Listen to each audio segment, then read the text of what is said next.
Okay, we're recording. Yeah. So, well, thank you, Natasha, and thank you, everybody. I'm delighted to be here.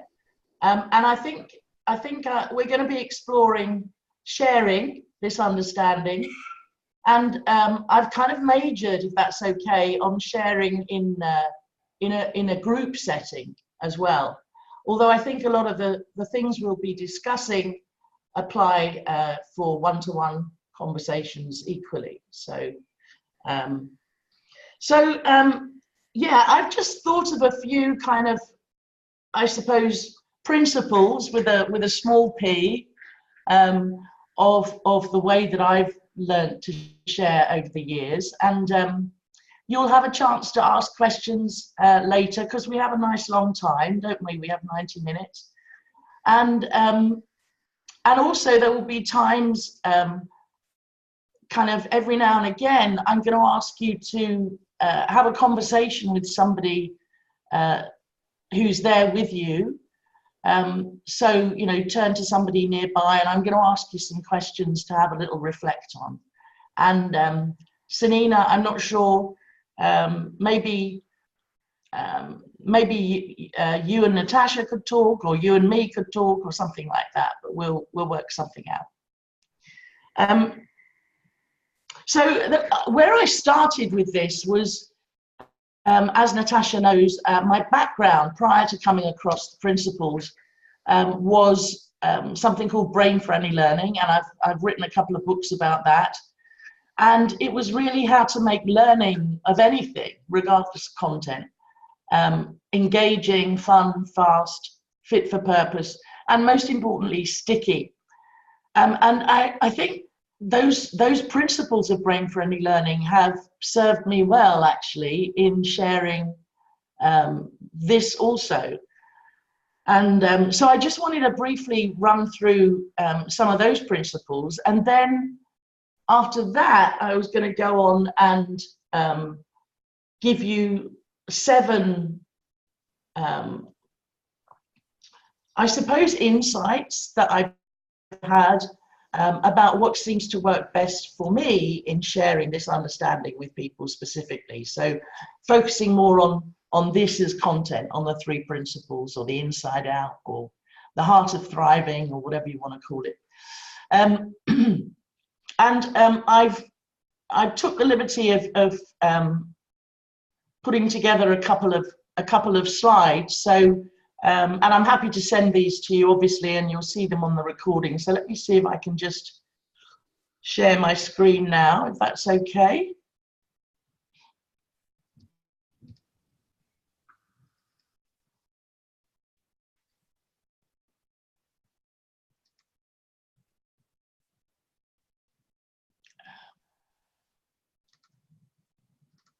Okay, can you all see that? Yeah. Okay, great. Excellent. So let's kick off with the brain-friendly learning principles then. And there are 5 of these. But what I've done is just picked out a couple of things under each heading that really seem to be, well, they're important to me. So see what you make of them. So the first one is keep it real, and this is about making everything obviously real and relevant to the people or the person that you're sharing with, and very much stepping into their shoes. And in brain-friendly learning, there's something I call set up and set down. So if you imagine that you had a webinar or a workshop or a seminar, that's the learning experience itself. And then everything that happens prior to that, I call the setup. And everything that happens after that, I call the set down. So it's kind of like the before and after. And we know from all sorts of research that the setup and the set down are, you know, as important, really, as the learning experience itself. And it so often gets overlooked. So it would be things like, how can you prime people in advance? What can you do about sending them a really warm welcome pack? How can you set expectations? How can you connect with them before they even walk in the room, so that there's already a relationship there at the very beginning. And although we know that we're all always connected anyway, it's nice to have that kind of personal relationship with the group and with you. So set up and set down, and then afterwards, what can you do to embed the learning, to carry on being of service, to support them as they deepen their journey of understanding. The other one that struck me about keeping it real is to share what you see as truth in that moment. And it's interesting because I don't know if you find this, but some days be crystal clear about something, and it's almost like coming out of every pore of my body, and I just know it with absolute clarity. And then maybe the next day, I don't know that anymore. I might know something else. But the truth that I had yesterday, so it's kind of like yesterday's truth doesn't really hack it. For it to be, authentic and real and to really land, it seems to work best when I go with what is coming up for me in that moment. And I think this is where mind, universal mind, is so powerful if we can learn to trust that. Because it feeds us with, what is the most relevant thing in that moment, given everything that's going on in the group, and given who they are and where they are and all of that kind of thing. So I've learned to trust that. And the other thing about keeping it real, to make it personal and relevant to them is, it's fairly obvious, this one, but regular opportunities for people to review, to discuss, to share, to go into small groups, pairs or trios, and to really think about the implications in their own lives of what they're seeing and the insights that they're having. And Natasha and I have talked about this before, but I find in the Three Principles community generally, that doesn't always happen, or it doesn't happen as much as I would like to see it happen. So it tends to be kind of pretty much one way as a conversation. And that really takes us on to the next principle, which is to facilitate creation, not just consumption, to not just be an information hose. So to make the whole thing a co-created experience, not a lecture. And I have this kind of rule in inverted commas that at least 70% of the time in a seminar or workshop, the learners should be doing something other than just listening to me. So, being a guide on the side, not a sage on the stage. And that means, I think, as a facilitator, getting good at asking really great questions, and getting good at designing activities or exercises, if you like, that make that easy for people to do. So to create an experience and a space which is insight prone, which is likely to create more insights in them. I hear so many people sharing insights, but it's not theirs, it's somebody else's. It's somebody's that they've read or they've heard. And it just kind of, that doesn't change your life. It's nice as information, and it's nice as kind of giving you a direction to look in, but it's really only, as we know, our own insights that make the difference. This is a seeing for ourselves and not a learning. And one of the biggest myths in learning generally is that if I've told you something, you've learned it. And nothing could be further from the truth. And one of the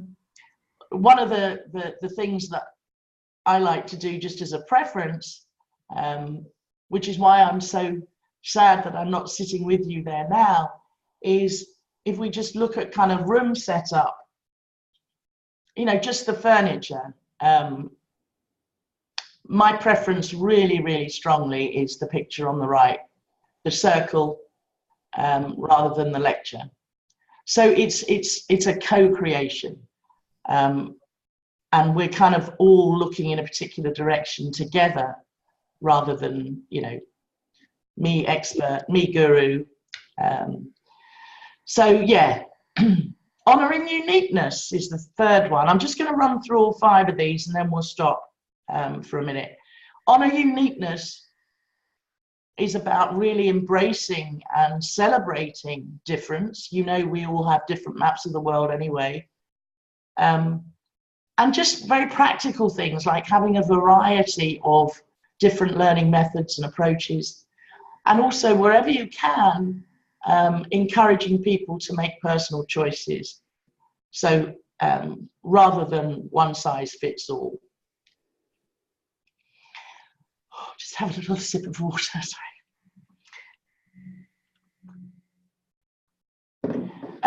Make it rich and multisensory, engaging and inspiring the whole person, their head, their heart, their soul, their body, all the senses, all the multiple intelligences, making it very visual, colourful, lots of movement, lots of interaction, even, you know, if it's appropriate and it doesn't offend anybody, lots of touching and hugging, and things that get people moving around the room and really kind of seeing each other and being seen. And then lastly, state is everything. So when I talk about state, I'm talking about the whole shooting match. I'm talking about your mood, your emotions, your feelings, your neurotransmitters, the very chemical messengers that are swimming around in your brain and body. All of that is your state. Sometimes I call it the weather in your brain and body. And the state that you're in when you are learning anything, we know, is incredibly important in terms of the learning being meaningful and sticky and engaging. And so I think in this context, what that means is being present, coming from home. I'm sure Natasha's, you've had lots of explorations about what home means. And I mean, I, of course, this isn't a technique, but just love them, love them, love them, love them, love them. And allow lots of opportunities for them to fall in love with each other, again, through working in pairs and small groups and so on. So this is the kind of generic principles of sharing anything, whether it's, you know, leadership or how to create a Microsoft Excel spreadsheet, or indeed the 3 principles. And then in a bit, I'm going to go on and talk more about the 3 principles specifically. But I just wanted to check in with you. What do you think of those? Who's got a question about any of them?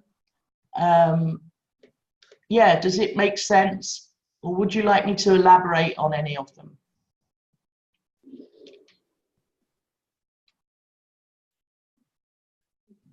Yeah, just turn your mic on, Selena. Yeah. I got curious on the different. Do you have? I have lots of questions for you, but I'll start with you're talking about different activities. Do you have specific activities for where you divide them into activities for the principle of thought, mind, and consciousness, or do you have different states you think you need to go through in a workshop for the people to come together? No, that sounds, for me, that sounds all far too planned. Okay. I think about what is the experience that I want them to have that is most likely to lead to some kind of insight for them. And it might change every time. The activity might change, but I kind of, So it's fresh. It's usually, I probably have 2 or 3 that, you know, are my old chestnuts that I use again and again, but typically it's fresh in the moment. It's fresh in the moment, and I'm guided by the kinds of questions people have been asking. Obviously, I'm guided by the particular topic. I very rarely talk about thought, mind, or consciousness as separate things. Okay. I find that doing that puts people just back up in their head, and it becomes a very intellectual conversation. So it would be more about the implications of this understanding in you know, in relationships, or at work, or as a leader, or your day-to-day, you know, quality of life, and that kind of quiet stillness inside. And I find that if I'm really clear about what I'm sharing, the activity, I don't know how to put it, it almost kind of falls out of that. Yeah. And it's, I mean, quite often it will just be a conversation. So get with 1 or 2 other people, and I'll just give them a great question to explore. And through exploring that question with other people, something fresh and new comes up for them, which is perfectly relevant in their life. So it's again, it goes back to what I was saying about trusting that intelligence behind life to come up with something that that is going to be the best use of that time, whether it's 15 minutes or half an hour or an hour. Does that answer your question? Yes. Okay, thank you. What else?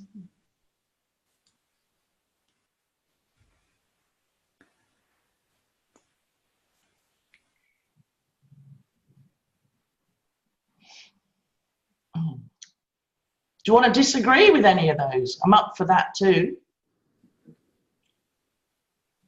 Could you give some examples? I can't hear you, sorry. Could you give some examples? Okay, examples of what specifically? Yeah, what you mean, for example, of the honor uniqueness. I'm sorry, Natasha, could you repeat the question? I do apologize. She wants to hear, could you come with some concrete examples of like keeping it real, honor uniqueness, make it rich, you know, what could be an example of those things? Mm-hmm. Okay. Well, so keep it real.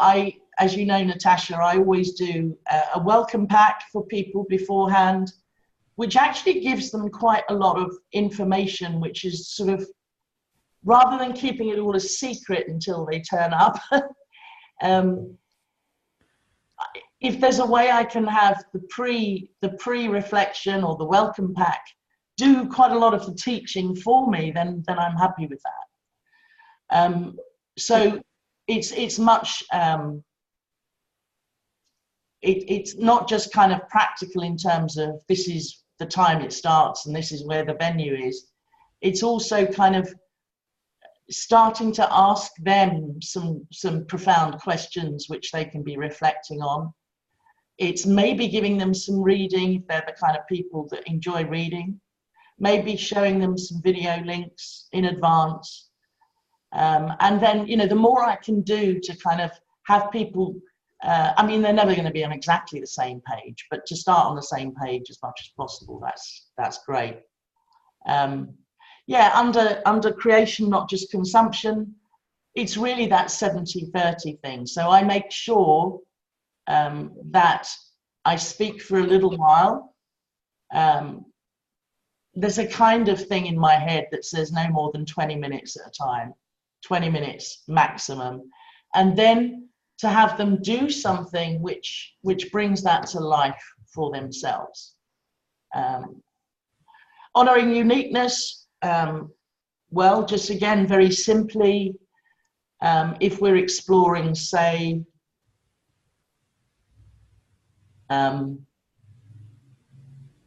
don't know, let me think of an example. Relationships, then I might give the group a choice of whether they want to do that by having a conversation with somebody, whether they'd like to have kind of like a silent, almost meditation about it and look at their relationship with themselves. Or I might give them a choice of looking at sometimes, you know, where their relationships aren't as wonderful as they'd like them to be, and give them a little bit more of a structured approach as to how they could explore that and improve that, and what's getting in the way for them, what's the noise that's getting in the way for them. So yeah, I won't go through all of them, but it's kind of it's all the time. I mean, I don't know if But could you tell us, for example, when you talked about you give them a choice? I find it very interesting. So I can also recognize it from the day you taught us in last year in September, that we had a choice to go in different workshops. Yes. How do you choose those different kind of workshops? Is it the different styles of teaching, or is it the depth of the question, or the task they get, or is it the subject that's different aspects of? Yeah, so it might be to do with learning style preference for them. Yes. And I think you have to elaborate learning styles, because not all of us are used to talk about learning styles, I think.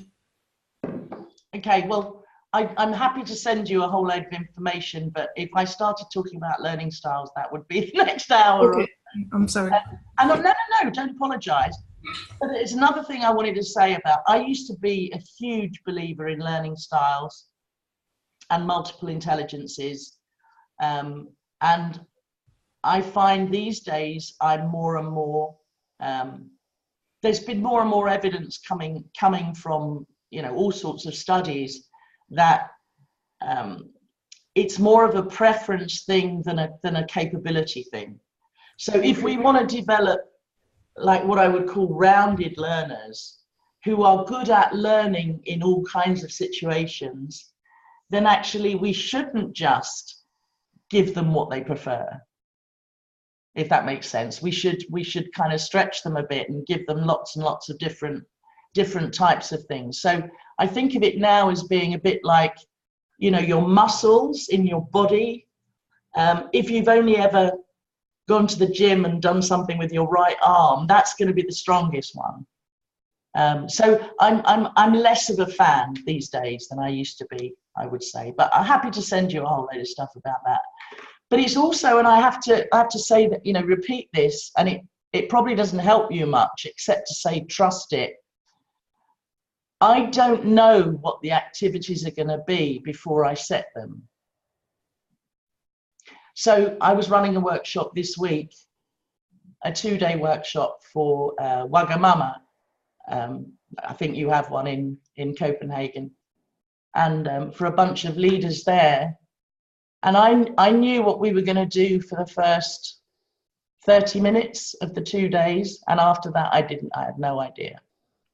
Now, if you'd have said that to me 15, 20 years ago, I would have said, well, that's terrible, you know,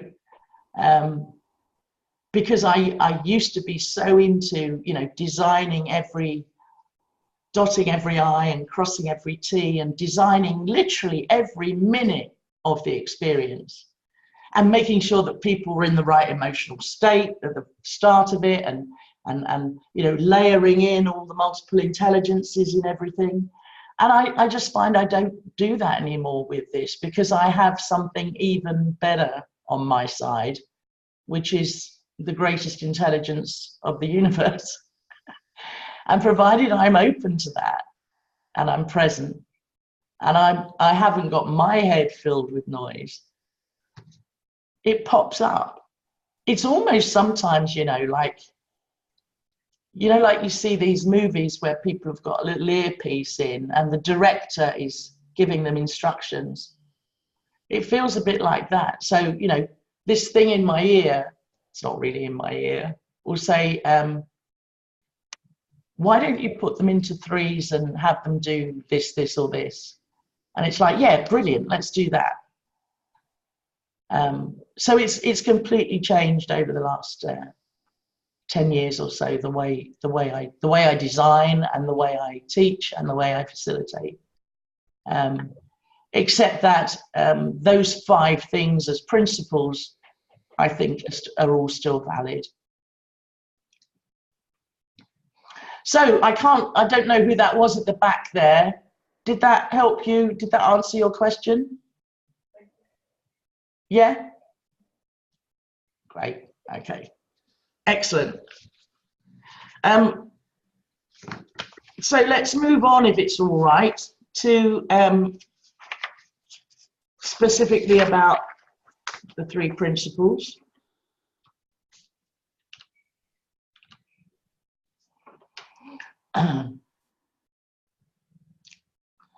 So here are the 7 things that I came up with that are important to me. And again, if I start right at the bottom with the last one there, be you rather than trying to copy or model other people.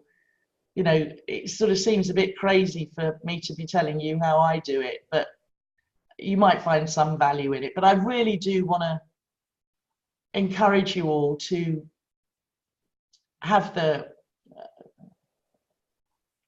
courage to do it your way, to find your way, which is, is always, we often say it, but there's only one of you in the whole of human creation. So you might as well be that, because, Natasha does Natasha better than anybody else in the world. And all of us are the same. So the first one is, you have to kind of see it for yourself first, of course, and then sharing it becomes easy. I remember in the first couple of years of my understanding, because my background's in business, I'd always been a trainer, facilitator, coach in business, so that was the world that I knew. And like many people, I struggled at first to share this in a business setting. I was fine sharing it with coaching clients one-to-one. I was fine sharing it with people who came on my Heart of Thriving workshops and my retreats, but somehow when it was a business context, I had a whole load of bullshit up here about how it was different. And so everything changed when I stopped believing the thought it's different in the business world, for example. And then I remember, and this happened incrementally, I just got so clear about the relevance of this understanding in the business world. It just became so obvious to me. And as soon as it became obvious to me, my sharing just went up about 500% in terms of quality and the way it landed as well with my clients. I found I was able to sell programs much more easily. I mean, programs about this as opposed to the kind of programs that I used to do. But it was all about the degree, the depth to which I saw it. And, I remember at the beginning, I used to try and dial it down. I used to dial it down to make it business acceptable, to make it, perhaps a bit more corporate. And I don't do that anymore at all. So, and it was kind of not as helpful as a result. So in my efforts to be acceptable with my business clients and not to scare them off with any kind of woo-woo stuff, la-la, spiritual, I kind of took most of the juice out of it. I took all of the magic out of it. And I remember one workshop in particular where I just kind of went, oh, because they weren't seeing very much. And I realized that they weren't seeing very much because I was kind of, as I say, dialing it down, having it all kind of through this, it was like it all had a veil over it. And I remember the point where I just kind of said to myself, fuck it. I'm just gonna tell the truth as I see it. And it was immediate and palpable how much they engaged with it, how much they got from it. So yeah, that was a really good lesson. You know, because we're all the same. We're all human beings. No real difference between a bunch of CEOs and a bunch of hairdressers or a bunch of plumbers. We've all got, we all have the same three fundamental, we're all wired the same fundamentally. So I'm going to stop there, and if it's okay, I'm going to ask you guys a question to get with a partner and talk about. And this is just about, you know, seeing it for yourself first. And the question is, where do you find it easy to share this stuff? And where do you struggle? And in the times and places that maybe you struggle a little bit, what are you seeing as true? What are you seeing as true that may not be? What are you holding? What thought are you holding? Like my example was, you can't say these kinds of things in a business context, right? Turned out not to be true. So I'm just looking for you guys to see if you can identify something that's personal to you. Where do you find it easy? Where do you find it more difficult? And what might you be holding as true that isn't? Does that make sense? Natasha, can you, if you need to do any organizing, get them into pairs or something? Sure, and I'll just say it in Danish as well. Okay, great. Ja, fedt. Så hvornår er det nemt for dele? Hvornår er det svært for dele? Og hvad er det, som I tror på er sandt, der hvor det er svært? Vi snakker om i går, det er ikke noget, som er svært. Altså, hvad er det, I tror er sandt, der hvor det er svært, som I får øje på, hvor det er svært? Jeg tror, at 2 og 2.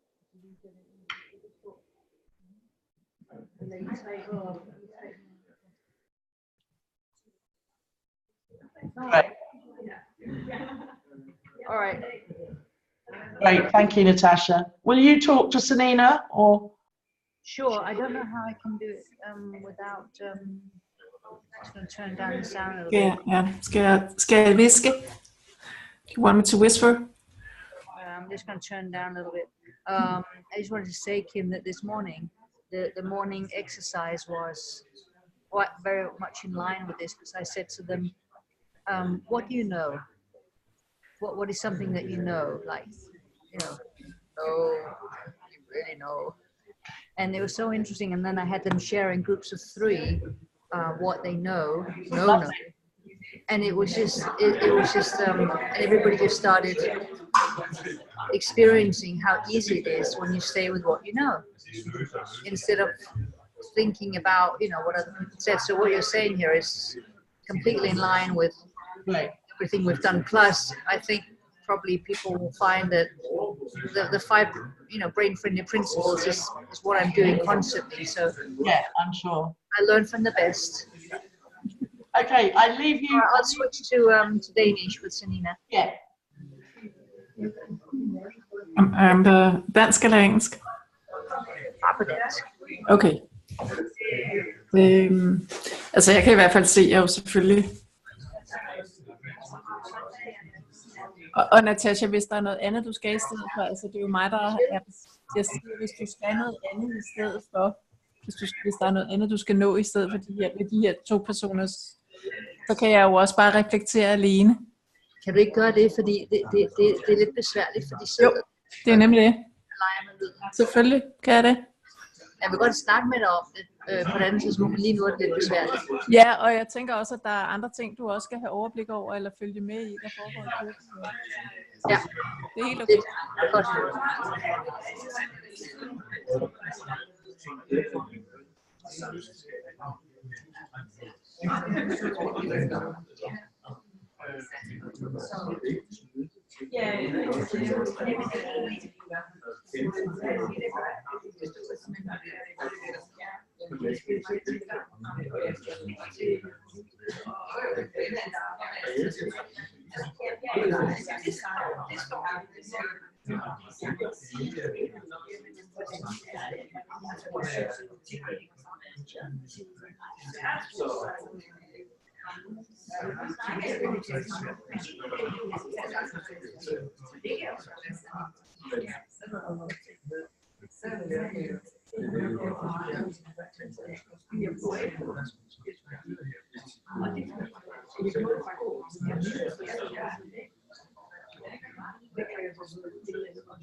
Hello, everybody.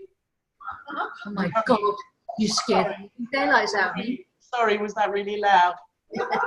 I know that's not a very long time, but I'm just if it's okay with people to pause it there, and we can always come back to this in the questions at the end, but I'd be really interested maybe if, I don't know, 1 or 2 people or could share anything that they discovered from that very short conversation. So yeah, where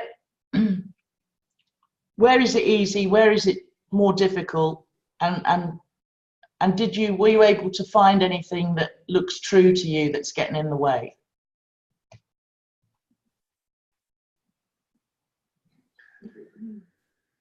I can say something. Yeah.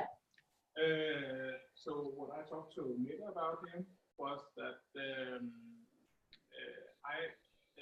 I find myself dialing it down, mainly in situations where I'm sitting across from people or groups where I imagine that they are not open for spirituality and maybe haven't investigated this part of life. And while the thoughts I'm believing in that situation, I think I'm worried to lose credibility, and it's easy to dismiss, or what I say would be easy to dismiss if I use certain words when I explain. Yeah. Useful to know. Yeah. So again, I don't know if you found this, but for me, this entire understanding has been a continuous process of letting go of thinking that I used to believe was true, but I find isn't. and just seeing it all as made up, seeing it all as constructed, and that's allowed me to navigate in a way that's much with much more freedom. Yeah. Thank you. Do we have one more? Yeah. When I find it easy, it's when I'm just me, but the difficult is when I think I have to do something else. And when I think I have to be better or see better or just be something else than me. Yeah. That's a really nice insight, and the truth is, you don't have to be anything but you. But as soon as we start judging ourselves for not being different, that's where all the interference and the hesitation and the holding back and all of that comes from. Yeah. So you have permission if you needed it, just to be you. And there will be clients who kind of like, they really will benefit from your unique way of sharing this.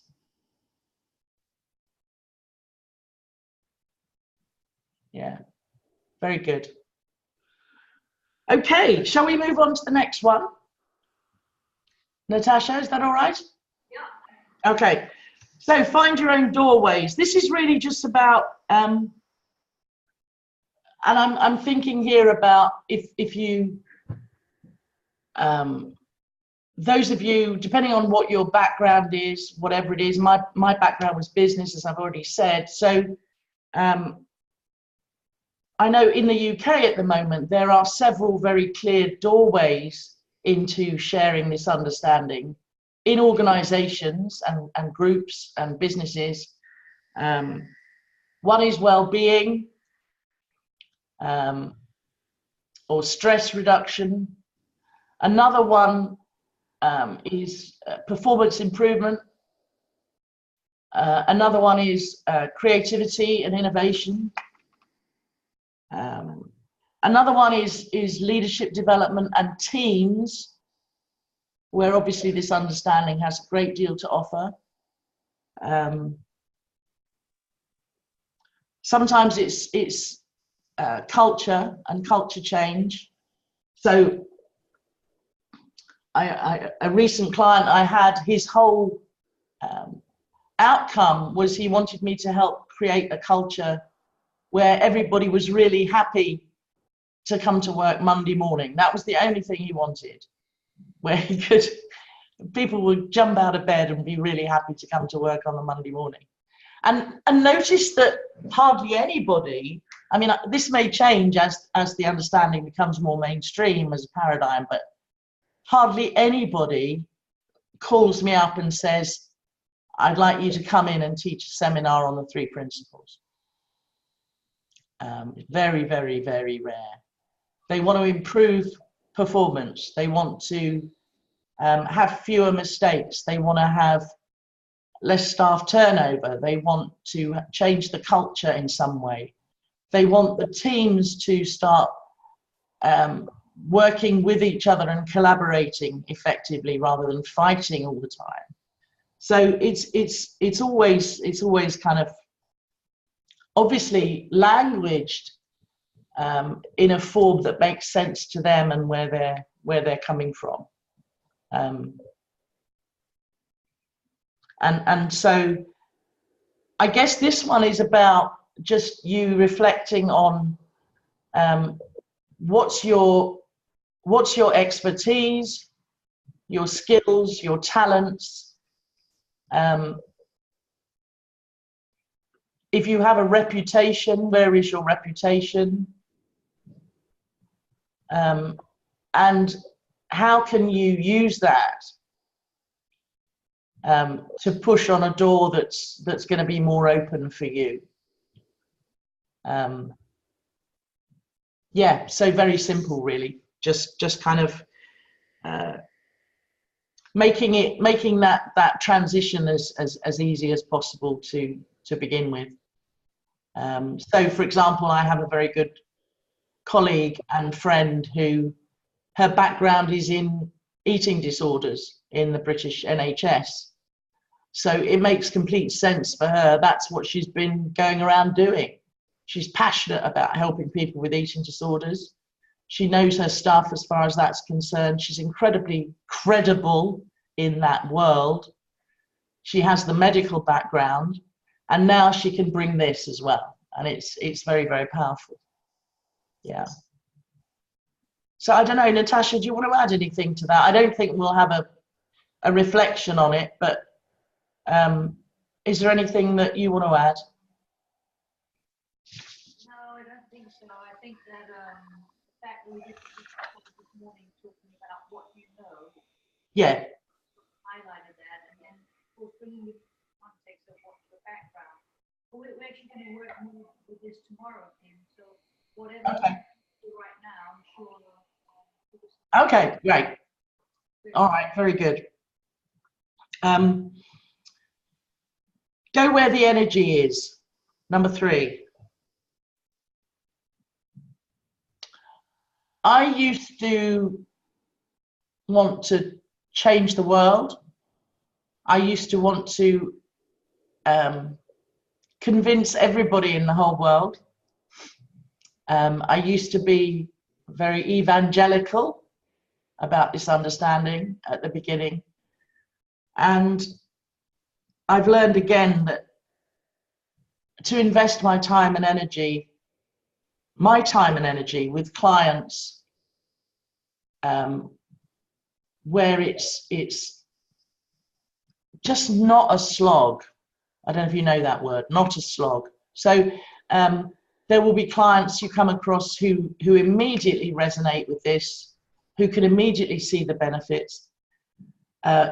Go there. There will be other clients who might not immediately see the benefits, but you can see they're curious, they're intrigued, they're interested. Go there. And there will be clients who, like, it's just like tumbleweed to begin with. And instead of, I used to get quite, not upset, but frustrated about that. And I've learned not to. There are so many people out there. We have, 7.8 billion or whatever. There are so many organizations. There are so many businesses. I don't need that many clients. And of course, we also, everything that we do has a ripple effect anyway.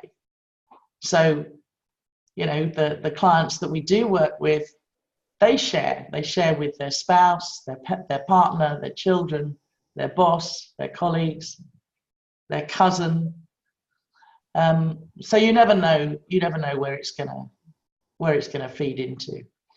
And going where the energy is really a kind of, I've made it sound quite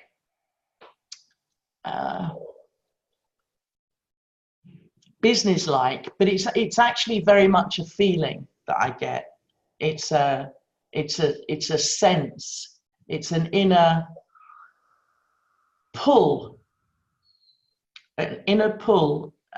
towards some groups, some organizations, some businesses. And as I say, given that I'm actually quite old now, just had my 61st birthday, I don't want to waste time with people who don't want to hear this. And that's fine. And it's absolutely their right not to hear this. So yeah, it's kind of feeling the energy, feeling the pull. That's been very important in saving a lot of frustration and time. Number 4, make the invisible visible. And I think maybe I should have called this one be client-centered rather than principle-centered. So, it's starting by understanding where they are now. Find out what they think is getting in the way of them getting done whatever they want to get done, or having whatever it is they want to have, or being whatever it is they want to be, from their map of the world, from their model. And their answers, of course, will usually be outside in to begin with. And that's where you can start to have a really useful conversation, and they can start having insights. But you have to start where they are. And so it's to have them see the relevance of what I'm sharing, what we're all sharing, in their context, and then give them an experience or a glimpse about a new way to think about that. Because the truth is that this stuff, although invisible, is everywhere around us, when you're talking with a particular leader, if you let them talk about the challenges and what's going on in their business, they'll tell you all of the ways where there's a lack of clarity of mind, where there's stress, where there's poor connection between people, where there's a lack of great new fresh ideas, where there's a lack of trust, where there's a kind of a withholding or a going through the motions at work because people don't feel secure or trusted, or they're putting up even just what I see so much of is people who put on at work, the mask. They've got the mask on the whole time. You're never actually seeing the real person, except in very rare circumstances. And the waste of ideas, of potential, of resources, when people are doing that. Even things like, I've had a great idea, but I'm not going to mention it to my boss because they were really mean to me last week in that meeting. That kind of thing, just magnified thousands and thousands and thousands of times over the course of any day across any business. But once people start to see that, and they start to see the previously invisible becoming visible, then, yeah, this could really help. This could really help. It would really help if we just kind of gave each other the benefit of the doubt more. It would really help if we had the clarity to make really good decisions and to solve problems once and for all, rather than using the sticking plasters. It would make sense if we deepened our relationships with each other. so that we're not always just sometimes even sabotaging. It would be great if we weren't, you know, if we didn't spend so much time feeling stressed or anxious or worried, or at least we knew where that was coming from and we didn't blame other people. So yeah, making the invisible visible, and it's kind of about, and maybe this is an activity you could do when you're exploring this, Natasha, is how could you guys move from a principle centered to completely client centered? So that was your focus, serving the client.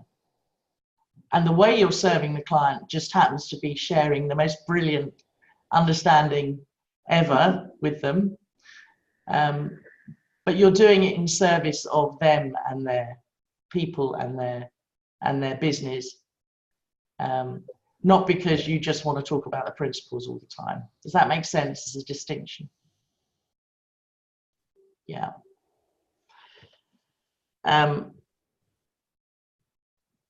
Very good. Sharing in business.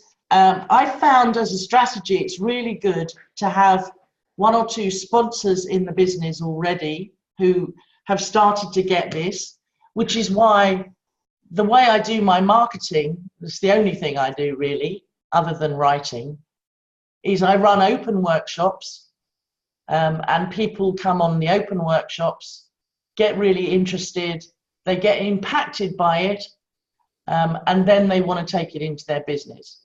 That's the way I get all my new business. So it's really, really helpful if you have 1 or 2 passionate, enthusiastic sponsors inside the organization. But I just wanted to add a little cautionary note on that,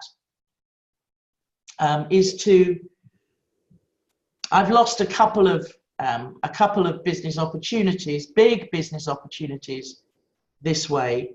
So one person gets really impacted, but they don't have that deeper grounding yet themselves personally. But they get very excited and they say, I'm going to go to my boss with this.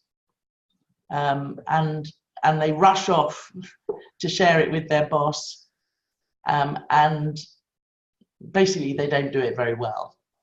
And the boss kind of shuts it down, and that's the end of the opportunity. So it's really about, I guess,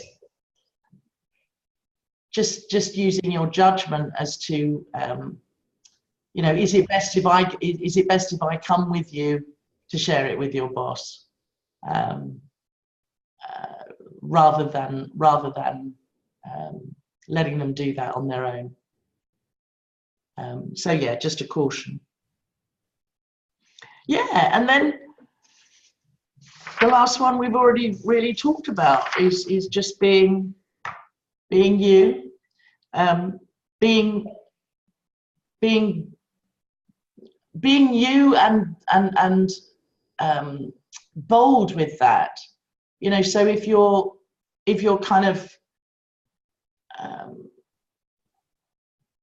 if you have a particular style, then do that. As I say, don't dial yourself down in order to come across as acceptable or to not look foolish. And in a way, you know, it's that lovely old Marianne Williamson quote, by being yourself, you are unconsciously giving other people permission to do that as well. And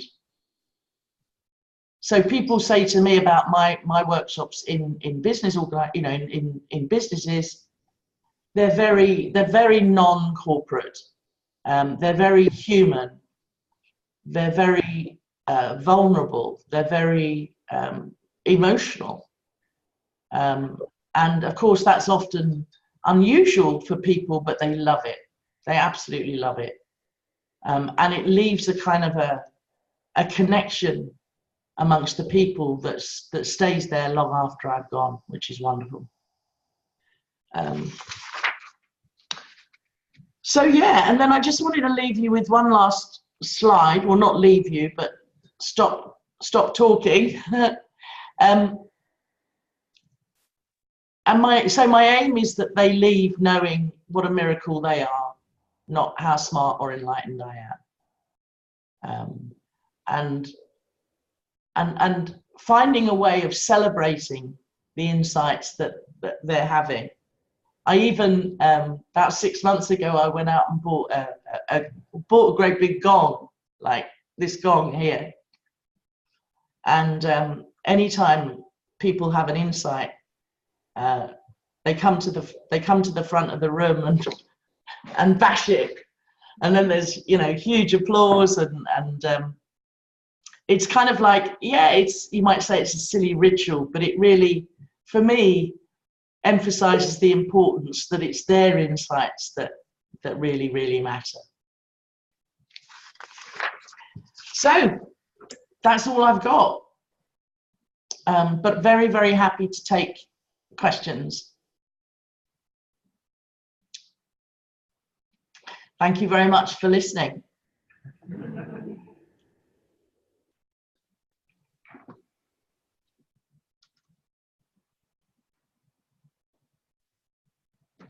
Can I ask a question? Yes, of course.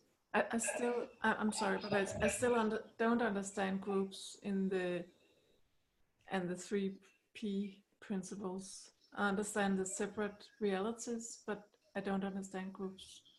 How do you see groups in this understanding? Great question.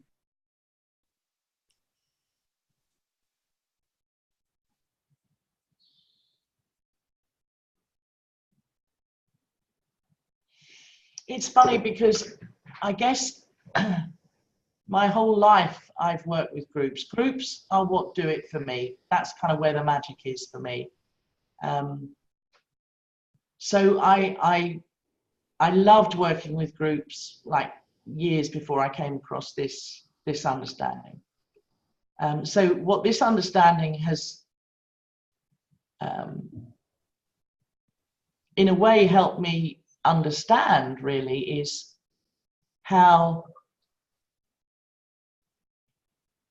it's one of those Sanina, those crazy paradoxes. So yes, we all live in separate realities. Yes, we're different. Yes, we're all unique. But there's something that happens when people connect at a certain level. That means the individuals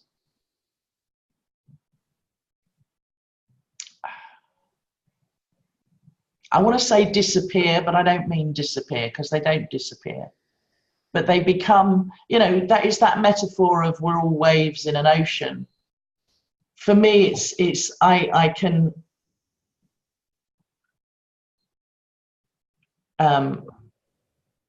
I treat it as the ocean. And there's also something that happens in groups, which is I think why I love them so much, is an intensification of it's a kind of it is magic. It's not magic, but it's magical, feels magical. There's a point with groups where something else, I'm going to say it like this, and it sounds silly, and this is not what actually happens, but something else comes into the room. You know, mind, intelligence, God, whatever you want to call it. Of course, it was always there, but there's something about the energy and intensity of groups that seems to bring that out, bring that up, bring that in even more. Do you understand it as one entity, the group? Yes, also? yes. As a person, as a real. Well, not a person, but one entity. But it's kind of like it's different levels. It's both at the same time. It's not very helpful. It's both at the same time. So I can look around you guys and I can see that you're all individual and you all have lives and you all have differences and you all have personalities, all of that.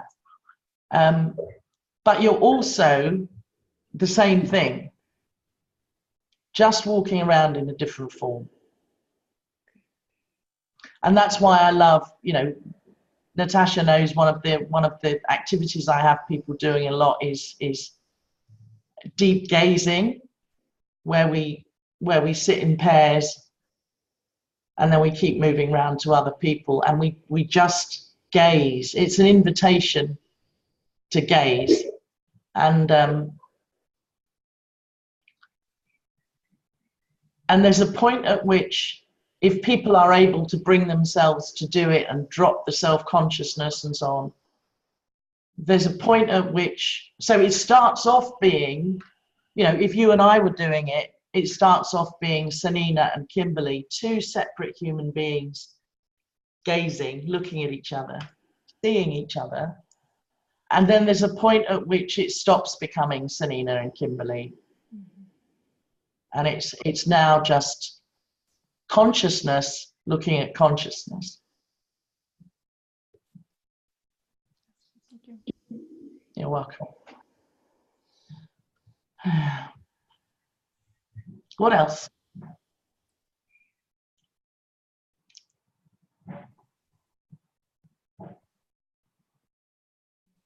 Yes.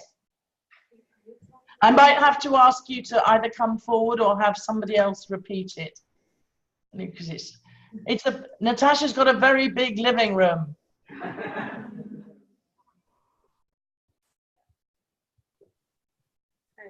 Hello. Are you talking about group activities? Are you talking about the group as one? Yes, you are. And it's, when you are working in groups, are you talking about it as one?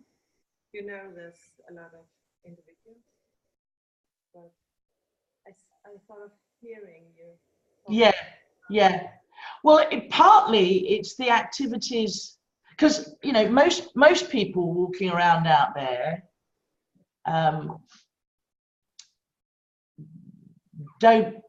might not know yet that we are all one and we're all connected. So they've only ever thought of themselves as an individuated, you know, form, or they might think of themselves as their body or their personality or their background, or so sometimes the point of the activities is to have them have realizations and insights that are about that. So, I mean, just in a very yeah, let me go. Do you remember that picture I had of the circle at the beginning? There's a way in which, when it's working really well, not only are we all in a circle, but we're all holding each other as well. I don't mean we necessarily are physically, but like that's what it feels like. The level of connection is you know, so people would so that actually throughout the course of the group work, people will begin to see that separation, which is only, you know, at one level it's only an illusion anyway. They start to see that separation crumble. So some of the activities I do are designed to help people see that for themselves. Because again, it's no good me just, you know, telling them, you know, you're all one, right? You're all connected. It doesn't work. People have to have an experience of it. So I'm not sure I understood your question. Well, I think when you have the group to work together. Yes. And the manager said, I want them to do this and that, and say to you, I want to have this and that out of your Right. Yeah. And then I hear you say that you work with the group as one. No, I'm not sure I can answer. Yeah. Oh, I'm sorry if that's confusing. Okay.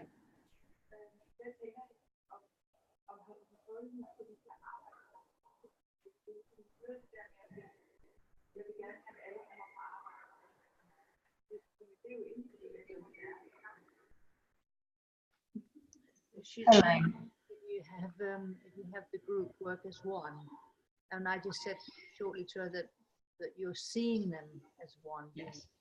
rather than having them work as one. Yes. You see the individual, that they are individual in the way, for instance, the learning styles and all of these things. So in that way, you treat them uniquely, but you see the deeper level as them being one. Yes. So they're still going to go back and be finance director or marketing manager or whatever it is that they are. But there is a new deeper level of connection and a seeing through the illusion of that separation. When they go deep enough, they Yeah. get a sense of oneness rather than Yes. the surface level. Yes. And you, Yes. very often you and I, that's the way we work. Yes. And drop into that, and then they fall in love with each other. Yeah, absolutely. And that's one of the things that, you know, one of the best compliments I ever had was a colleague who said, you know, you're a great trainer, Kim, but your real gift is your groups always seem to fall in love with each other, and they do. And I don't, like, that's not me doing that, but I think it is me creating a space where that happens naturally, because the mask is taken off. And I think about half of the people in this room were at your workshop last year in Denmark. So they experienced that too. About half the group was here in the room. I recognize some lovely faces. And Oliver's here as well, in the back. Oliver! When are you going to reply to my bloody email? I have no idea. I'm hiding in the back for that reason. I see you now. I'll make him. No, that's fine. Whatever works for you. Love you, Oliver. I'll spank him until he does what you want. Until morale goes up, right? Yeah. Oh, there's a question here. So Sanna is asking, how do you, because one of the issues that the group here talked about yesterday is a lot of people are like frightened of saying the spiritual word. So she's saying, how do you actually share the spirituality, for instance, in a business setting? Sanna's an HR manager in a company. Yeah. How do I share this? Yeah. So again, it would vary depending on the person and what I'd picked up, rightly or wrongly, about some of their likes and dislikes. But very often I'll talk about the the intelligence behind life. I talk about the intelligence behind life, and I can't think of anybody who kind of doesn't see that at some level. And but I was the same at the beginning. I was very I've always been firmly anti-religious my whole life, and I really struggled with that. And then there was a point where I just didn't struggle with it anymore. And I came to see that my my understanding of spiritual, I very rarely use the word spiritual, but what the word spiritual means to me now is simply formless. So spiritual means formless and invisible by definition, because it's formless. And that's it. So I think the, you know, for me, the answer is, again, it's going back and being client-centered. It's not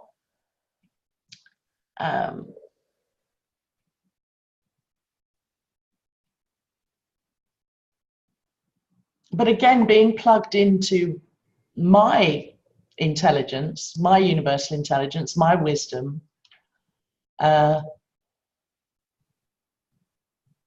helps me to use the right word in different contexts, and it will be different with different people.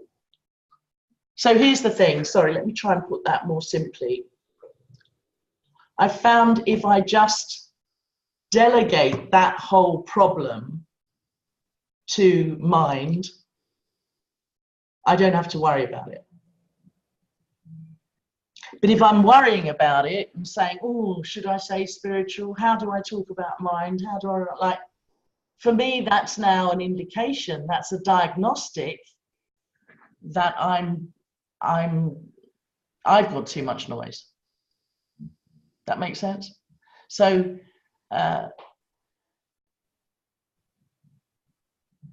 you know, it's a bit like the designing of training courses that I used to go to so much trouble and effort to do. I mean, really, my reputation was like the, you know, the queen of training design. It was so detailed. And so now I know about this, so unnecessary, because that intelligence behind life, it doesn't matter how elegant and wonderful and careful and intricate my designs are, they're not of the moment. They're not of that moment. You know, if I'm running a course next week and I designed it 2 weeks ago, it's already stale, and it doesn't take account of not just the people in the room on that day, but what's happening with the people in the room on that day. But mind can handle all of that. It can handle all the variables. Millions and millions and millions of variables. So I just kind of decided, why not let it? Why not let it do its thing? Because it's far more brilliant than I am at doing that, my little brain doing that. Now, does that mean I don't have to do any work? No, I still work quite hard. I put effort in where it's needed. But I've just found more and more that the things I used to feel I had to know in advance, I don't.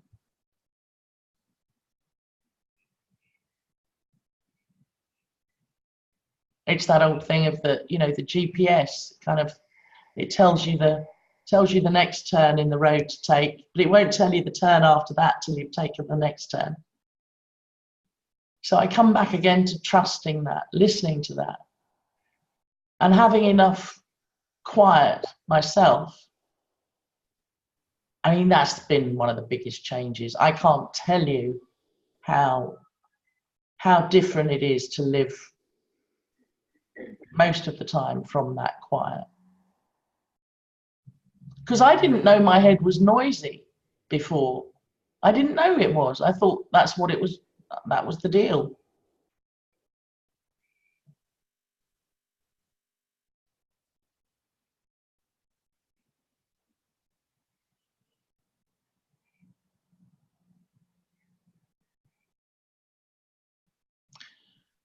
So I do my best not to give offense. You know, if I know things about people and they're kind of, if they've got extreme likes and dislikes, I'll do my best not to offend anybody. But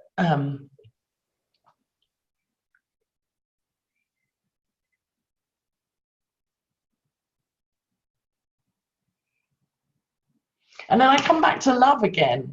I'm sorry, I come back to love. You know, that's one of the things I said right at the beginning. Love them, love them. Love your clients, love your participants, your learners.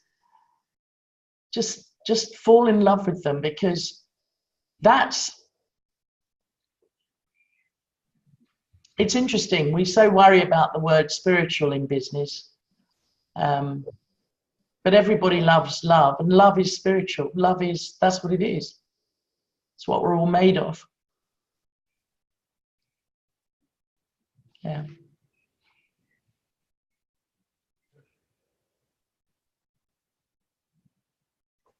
Might have time for one more if it's there. Well, we were just saying, what better note to end off than love. Love you, Kim. Thank you. I feel a song coming on now. Oh, you're so welcome. It's been lovely to see you. Oh, yeah. Yeah. Thanks, Kim. And please, I will send you the recording, and yeah, anybody want to come back to me with any questions, I'd be delighted. yeah, feel better soon, and lots of love to Ross as well. Thank you, and enjoy the rest of the cake. We will.